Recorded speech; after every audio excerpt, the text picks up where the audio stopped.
ጸጋ በያላችሁበት ቦታ ይብዛላችሁ ማለት እወዳለሁ። ከዚህ በፊት በነበረው ጥናታችን ስለ ሰባው ሱባኤ ማለትም ከዋናው የጊዜ ሰሌዳ ከ2300 እግዚአብሔር መድቦ ለአይሁድ ሕዝብና ለከተማቸው የሰጠውን በተመለከተ ገብርኤል ለዳንኤል ባብራራለት መሰረት ምዕራፍ 9ኛውን ለመመልከት ሞክረን ነበር፣ እስከ እስጢፋኖስ መወገር ድረስ ያለውን ማለት ነው። ዛሬ ደግሞ ከሰባ ሱባኤ ቀጥሎ የቀሩት ጊዜያቶች እስከምን ደረጃ ያደርሱናል የሚለውን አብረን የምንመለከት ይሆናል። አስቀድመን ጌታን በጸሎት እንማጸነዋለን።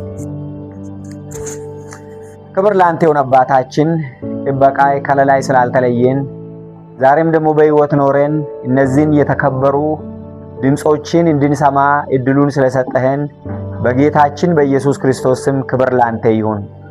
እንግዲህ ከዚህ በፊት ለነቢያቶች እንደተናገርክ ዛሬም ላሉት ሕዝቦች ትናገረናለህ።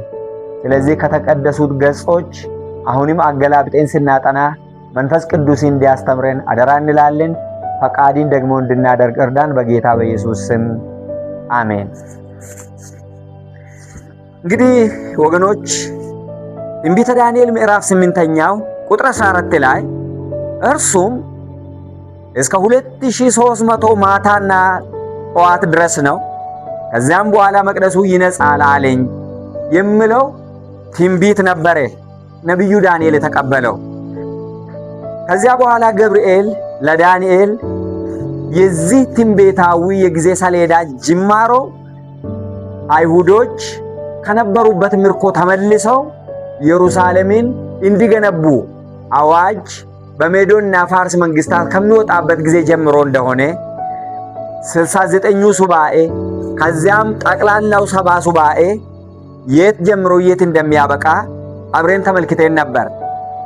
ይህም 457 ዓመተ ዓለም ጀምሮ አርጤክስስ የመጨረሻውን አዋጅ ካወጣበት ጊዜ ጀምሮ ማለት ነው እስከ እስጢፋኖስ መወገር ድረስ የሚያደርሰን የጊዜ ሰሌዳ መሆኑን ተመልክተን ነበረ እና ታዲያ ከ2300 ዋናው ሰሌዳ ማለት ነው ወይም ዋናው ስሌት ለአይሁዶች ተቆርጦ ተመድቦ የተሰጣቸውን 490ውን በምንቀንስበት ጊዜ 1810 ይመጣል። እንግዲህ እስጢፋኖስ የተወገረውና ለአይሁዶቹ ተመድቦ የተሰጠው የምህረት ጊዜ ያበቃው በ34ኛው ዓመተ ምህረት ጌታ ኢየሱስ ክርስቶስ በቀራንዮ መስቀል ከሞተበት 3 ዓመት ተኩል በኋላ በ34ኛው ዓመተ ምህረት እስጢፋኖስ መወገሩን እንግዲህ የሐዋርያት ሥራ ምዕራፍ 7ኛው ላይ እናገኛለን። እንግዲህ ከ34 ዓመተ ምህረት ላይ የተቀረውን 1810 በምንደምርበት ጊዜ 1844 ያደርሰናል።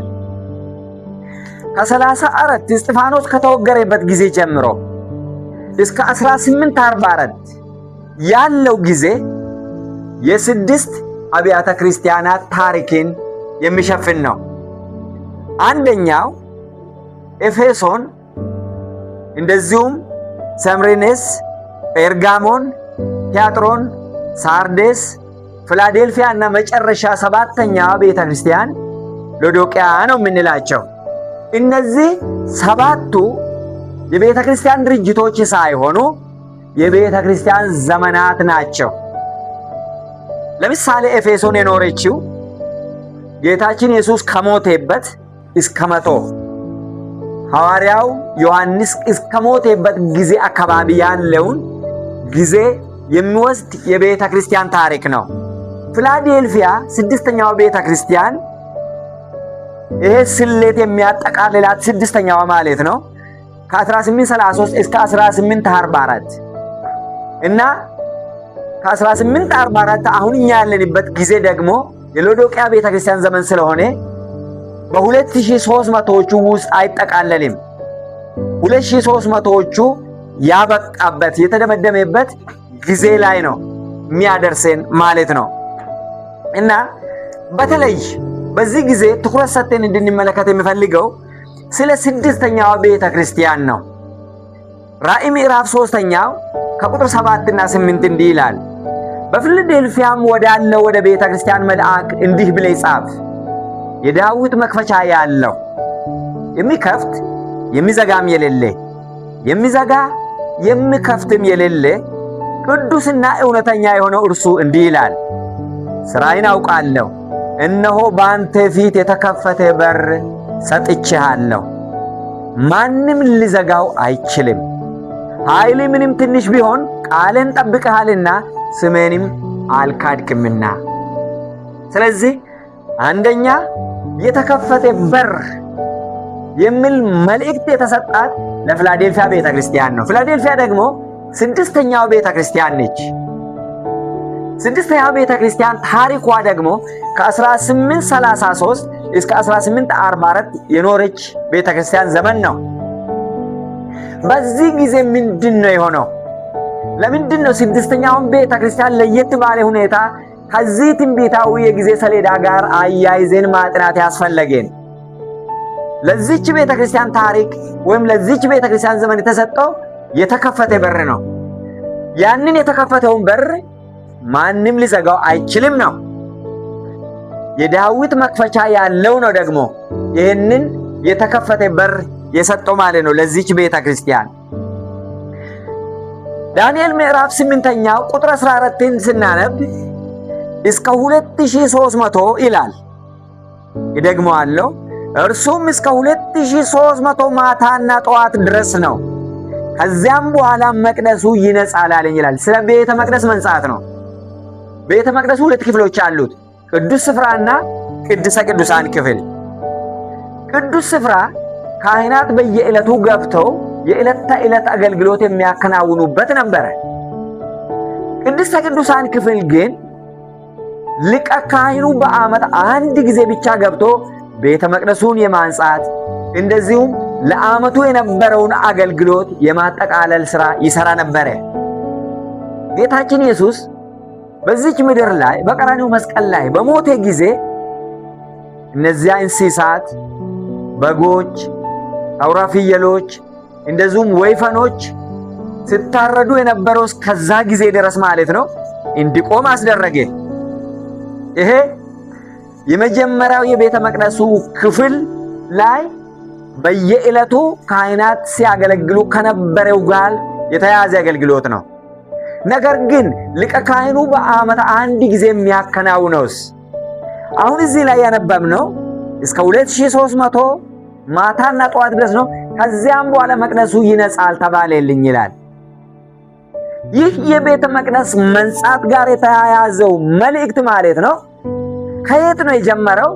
አይሁዶች በሜዶና ፋርስ ጊዜ ወደ ሀገራቸው ተመልሰው ኢየሩሳሌምን ካደሷት በኋላ ቤተ መቅደሳቸውን ከሰሩ በኋላ መሲሁ እስኪመጣ ድረስ ሲጠባበቁ ቆይተው መሲሁ ሞቶ ወደ ሰማይ ከሄደ በኋላ እስጢፋኖስ በተወገረ ጊዜ ሰባው ሱባኤ አበቃ እንጂ የዚህ ጊዜ ሰሌዳ የተቀረው ክፍል ቀርቷል ማለት ነው።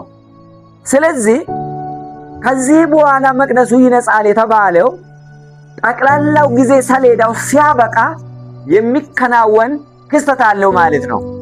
ስለዚህ ለፊላዴልፊያ የተከፈተ በር ሰጥቻለሁ አለ። ምንድነው ይህ የተከፈተው በር? ጌታችን ለ1810 ዓመታት የማማለድ ተግባሩን ብቻ ሲያከናውን ከቆየ በኋላ 1844 ላይ የአገልግሎት ለውጥ ማሳየቱን እንመለከታለን። ይህንን የምናገኘው ትንቢተ ዳንኤል ምዕራፍ 7 ቁጥር 13 ላይ ነው። እንዲህ ይላል፣ በሌሊትም ራእይ አየሁ፣ እነሆም የሰው ልጅ የሚመስል ከሰማይ ደመናት ጋር መጣ፣ በዘመናት ወደ ሸመገለውም ደረሰ፣ ወደ ፊቱም አቀረቡት ይላል። ይህንን በሌሎቹ የቤተ መቅደስ ጥናቶች ስንጠቅስ ስናቀርብም ነበረ። ይሁንና ግን በሌሊትም ራእይ አየሁ እነሆ የሰው ልጅ የሚመስል ከሰማይ ደመናት ጋር መጣ ስል ዳግም ምጽአቱን አይደለም፣ ነገር ግን በዘመናት ወደ ሸመገለው ደረሰ፣ በፊቱም አቀረቡት ይላል። ወደ አብ ፊት የቀረበበት ጊዜ ነው። ይሄ ወደ ምድር መምጣቱ ሳይሆን ከአንዱ የአገልግሎት ደረጃ ወደ ቀጣዩ የአገልግሎት ደረጃ መሻገሩን የአገልግሎት ለውጥ ማድረጉን ያመለክተናል። ትንቢተ ሚልክያስ ምዕራፍ 3 ቁጥር 1 ጀምሮ እነሆ መልእክተኛዬን እልካለሁ፣ መንገዴንም በፊቴ ያስተካክላል፣ እናንተም የምትፈልጉት ጌታ በድንገት ወደ መቅደሱ ይመጣል። በድንገት ወደ መቅደሱ፣ ወደ ምድር ሳይሆን ወደ መቅደሱ።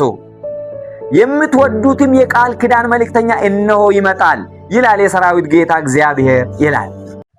እንግዲህ የፊላዴልፊያ ቤተ ክርስቲያን ህዝቦች በተለይ ዊሊያም ሚለርና የሱ ተከታዮች ማለት ነው ከየትኛውም ዘመን በላይ ማለት ነው ስለ ትንቢተ ዳንኤል ምዕራፍ 8 ቁጥር 14 እግዚአብሔር ልዩ በሆነ ሁኔታ በመንፈሱ አማካይነት መገለጡን መረዳቱን ሰጥቷቸው ነበረ። ስለዚህ ዊሊያም ሚለርና የሱ ተከታዮች ማለት ነው ከ1833 ጀምሮ በተለይ ማለት ነው ጌታ ኢየሱስ ክርስቶስ በቅርቡ ወደዚች ምድር ይመጣል፣ ሲመጣም ደግሞ ይችን ምድር በእሳት ያጠራታል የሚል ስብከት ሲሰብኩ ነበር። ከምን ተነስተው ትንቢተ ዳንኤል ምዕራፍ 8 ቁጥር 14 ላይ እስከ 2300 ማታና ጠዋት ድረስ ከዚያም በኋላ መቅደሱ ይነጻል ይላል። ዳግም የተሰራው ቤተ መቅደስማ በ70 ዓመተ ምህረት በሮማውያን ወድሟል።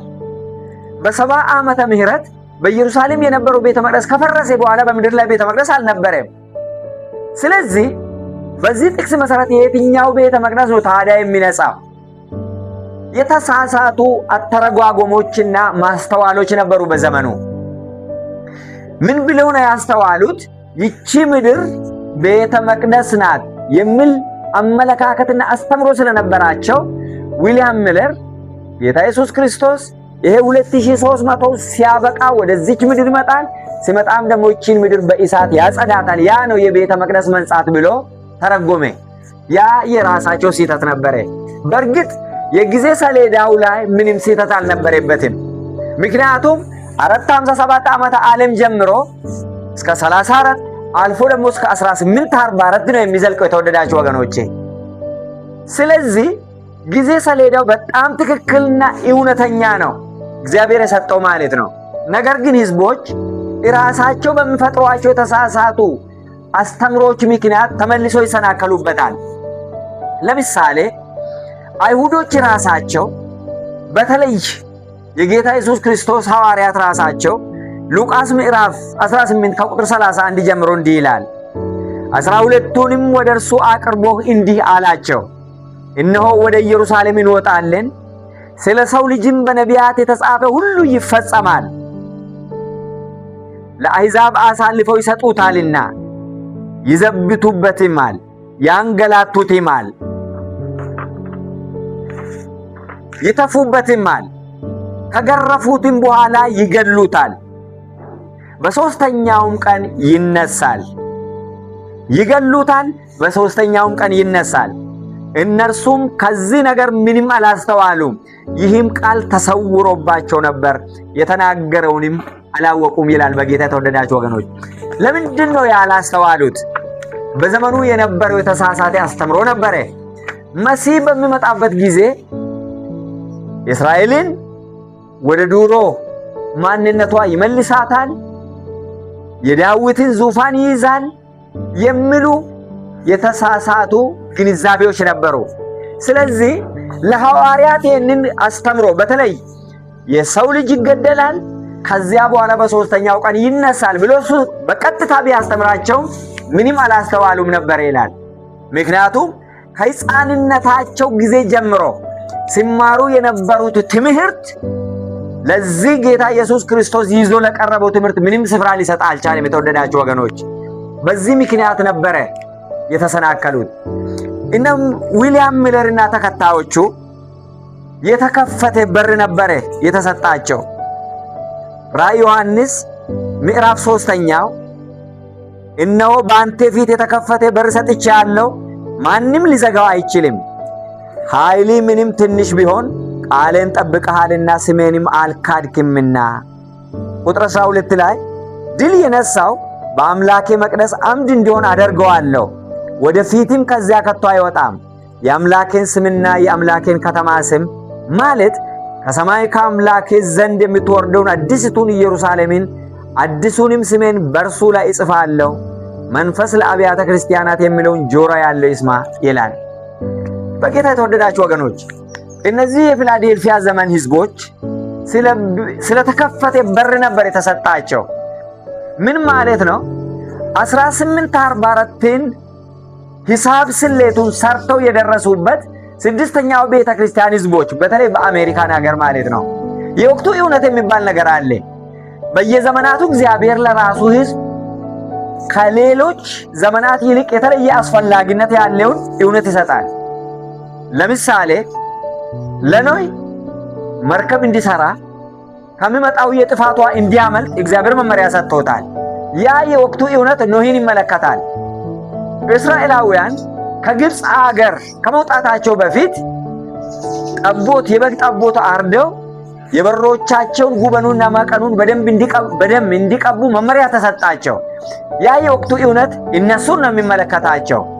በየዘመናቱ እግዚአብሔር ለራሱ ህዝቦች ወሳኝና ፈታኝ የሆኑ እውነቶችን ሲሰጥ ነበረ።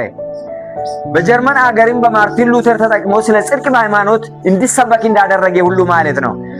በዚህ በ19ኛው ክፍለ ዘመን ማለት ነው፣ በተለይ በ1830ዎቹ ጀምሮ ማለት ነው በፕሮቴስታንቶቹ አማኞች አማካይነት ስለ 2300 ስለ ዳንኤል 8:14 የበለጠ ግንዛቤ እንዲያገኙ እግዚአብሔር መንፈስ ሰጥቷቸው ነበር፣ ረድቷቸው ነበር። ነገር ግን የራሳቸውን የተሳሳተ አመለካከት ከመልእክቱ ጋር ስላገናኙ ራሳቸው ተሰናከሉበት። ልክ የጌታ ደቀ መዛሙርት ምንም እንኳን በኢየሱስ ቢያምኑ፣ ምንም እንኳን እውነትን የያዙ ቢሆኑ፣ ነገር ግን ከዚህ በፊት የተማሩት መሲህ ሲመጣ ልክ እንደ ዳዊት በምድር ላይ ይነግሳል የሚል አመለካከት ተጋጭቶባቸው እንደተሰናከሉበትና ሲሞት እሱ በቀራንዮ መስቀል ላይ በሞተ ጊዜ እንደተበተኑ ሁሉ እነዚህ የፊላዴልፊያ ቤተክርስቲያን ዘመን ህዝቦችም ደግሞ ከባድ እንቅፋት አግኝቷቸው ነበረ። ይህንን እንቅፋት በተመለከተ በተለይ ራእይ ዮሐንስ ምዕራፍ 10ኛው ላይ እንዲህ የሚል ታሪክ እነሱን በሚመለከት የተጻፈ አለ። ከቁጥር 1 ጀምሮ ሌላም ብርቱ መልአክ ደመና ተጎናጽፎ ከሰማይ ሲወርድ አየሁ። በራሱም ላይ ቀስተ ደመና ነበረ። ፊቱም እንደ ፀሐይ፣ እግሮቹም እንደ እሳት አምዶች ነበሩ። የተከፈተችንም ታናሽ መጽሐፍ በእጁ ያዘ ይላል። የተከፈተች መጽሐፍ በእጁ ያዘ። ቀኝ እግሩንም በባህር ላይ ግራውንም በምድር ላይ አኖረ። እንደሚያገሳ አንበሳ በታላቅ ድምፅ ጮኸ። በጮኸም ጊዜ 7ቱ ነጎድጓድ በየድምፃቸው ተናገሩ። 7ቱ ነጎድጓድ በተናገሩ ጊዜ ልጽፍ አሰብኩ። ከሰማይም 7ቱ ነጎድጓድ የተናገሩትን ነገር በማኅተም ዝጋው፣ አትጻፈው የሚል ድምፅ ሰማሁ ይላል። እዚህ ላይ የተጠቆሙት ጉዳዮች በተለይ እስከ እስጢፋኖስ መወገር ያለው የጊዜ ሰሌዳ በደንብ ገብርኤል በዳንኤል ምዕራፍ 9ኛው ላይ በደንብ አብራርቷል።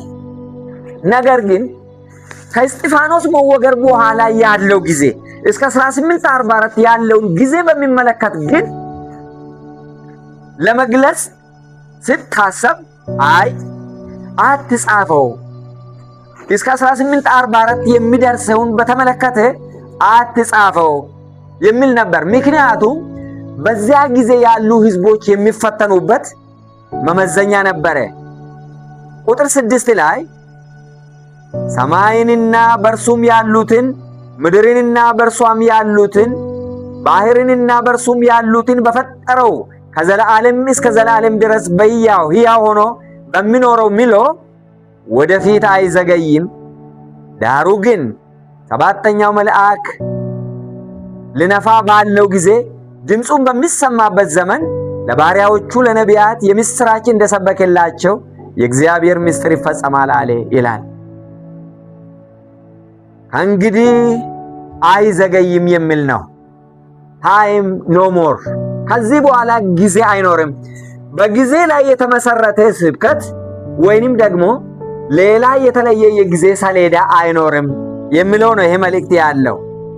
ለምን ይሄ 2300 1844 ላይ አበቃ።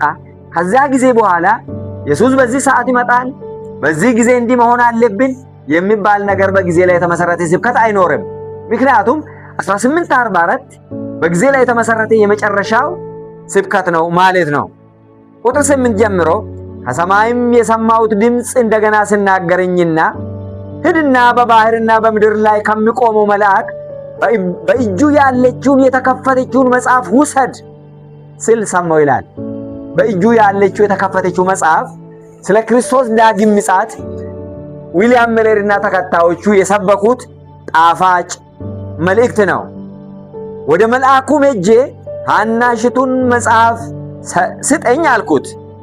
እርሱም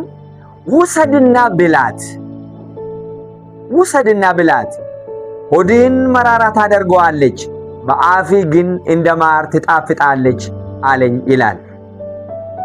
በአፍህ የክርስቶስ ዳግም ምጽአት ስብከት ኢየሱስ 1844 ላይ ይመጣል ብሎ መስበክ፣ ሰዎች እንዲዘጋጁ መቀስቀስ፣ የዝግጅት ሥራ ማድረግ ጣፋጭ ዜና ነው።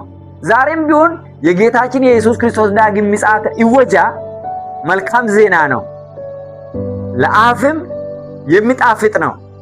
ታዲያ ነገር ግን ሆድህን መራራ ያደርገዋል ተባለ። ምን ማለት ነው? ዊሊያም ሚለር እና ተከታዮቹ 1844 ላይ ጌታ ኢየሱስ ክርስቶስ ይመጣል ብሎ ሰበኩ። ነገር ግን ሳይመጣ ሲቀር ማለት ነው ትልቅ ተስፋ መቁረጥ ውስጥ ነው የገቡት። ያ ተስፋ መቁረጥ ነው ያ መራራ ሆዲ መራራ እንዲሆን ያደርገዋል የተባለው ማለት ነው። ውሰድና ብላት፣ ሆድህን መራራ ታደርገዋለች፣ በአፍህ ግን እንደ ማር ትጣፍጣለች አለኝ። ከመልአኩም እጅ ታናሽቱን መጽሐፍ ወስጄ በላኋት፣ በአፌም እንደ ማር ጣፋጭ ሆነች። ከበላኋትም በኋላ ሆዴ መራራ ሆነ ይላል። ስበላ ጣፋጭ መልእክቱ ወጥቶ በሰበከ ጊዜ ዊሊያም ሚለር በተለይ በስድስተኛው ቤተክርስቲያን ፊላዴልፊያ ቤተክርስቲያን ዘመን ህዝቦች ማለት ነው በብዙዎች ዘንድ መልእክቱ በጣም ጥሩ ስሜት ነው የፈጠረው። በደስታ ነው የተቀበሉት። ነገር ግን 1844 ላይ ለውጥ ነበረ። ቅድም እንደተነበበው ሚልክያስ ምዕራፍ 3 ቁጥር 1 ላይ ወደ መቅደሱ ይመጣል ጌታ ኢየሱስ ክርስቶስ ከአንዱ የአገልግሎት ክፍል ወደ ሌላኛው የፍርድ ምርመራ መልእክት ወይንም ደግሞ የፍርድ ምርመራ ስራን 1844 ላይ መጀመሩን ያመለክተናል። ስለዚህ በስድስተኛው ቤተ ክርስቲያን ዘመን ይህ እውነት ላይ መድረስ ችለዋል። ቁጥር 11 ላይ በብዙ ወገኖችና በአሕዛብም በቋንቋዎችም በነገሥታትም ላይ እንደገና ትንቢት ትናገር ዘንድ ይገባሃል ተባለልኝ። እነሱማ የመጨረሻውን ትንቢት የተናገሩ መስሏቸዋል። ምክንያቱም ኢየሱስ ከመጣ በኋላ ምን ሌላ ትንቢት አለ? 1844 ላይ ኢየሱስ ይመጣል ብሎ ነው የሰበኩት። ነገር ግን እሱ ሳይመጣ ሲቀር መራራ የሆነ ሐዘን ገጠማቸው። እንደገና መልእክት ተሰጣቸው። ቁጥር 11 ላይ ምን የሚል መልእክት? በብዙ ወገኖችና በአሕዛብ በቋንቋዎችም በነገሥታትም ላይ እንደገና ትንቢት ትናገር ዘንድ ይገባል።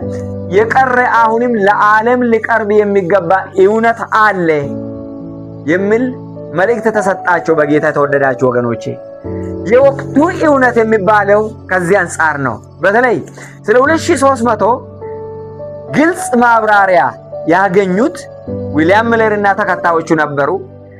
ከ1844 በኋላ ደግሞ ወደ ወገኖች ወደ ሕዝቡ ሁሉ በዓለም ላይ ወዳሉት ቋንቋዎች ሁሉ ሄዳችሁ እውነተኛውን ወንጌል እንደገና ታውጃላችሁ የሚል መልእክት የተሰጣቸው እንግዲህ በእምነት ከጌታችን ኢየሱስ ክርስቶስ ጋር የአገልግሎቱን ለውጥ ተቀብሎ በእምነት እሱን ወደ ቅድስተ ቅዱሳን ክፍል የተከተሉ ሕዝቦች ናቸው ማለት ነው።